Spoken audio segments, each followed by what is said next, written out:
Sheriff, on day one, President Biden terminated the national emergency declaration on the southwest border.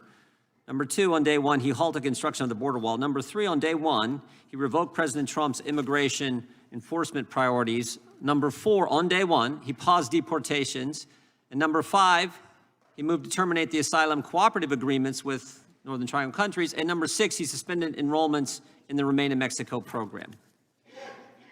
Did any of those things factor into the conditions you described in your opening statement, into this influx of people coming to our border? Did any of those six things that President Biden did on day one contribute to the situation we now find ourselves in?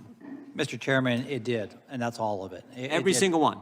Every one of them changed. We went from what I consider probably my 38-year career, most manageable borders, and that was also shared. I just want to be clear what you said, Sheriff. The most manageable border we had in your 38 years in law enforcement was 2 years ago. Yes, it was. Okay.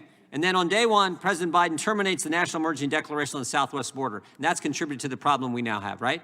Yes, sir.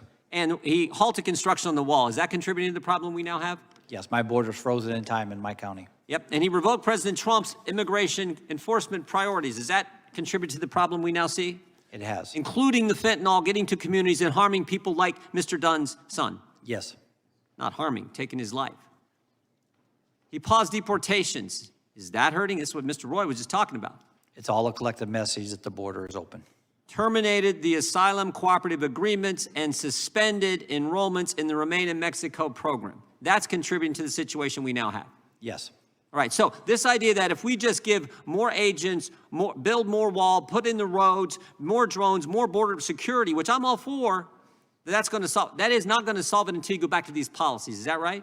That is correct. And Mr. Sheriff, if I could add one more thing is, before President Biden took office, myself and several other sheriffs on behalf of national sheriffs met with President Biden's transition team and went over all the current plans on the border to include what was working.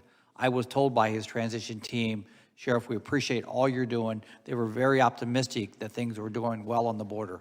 The day he took over, that all changed.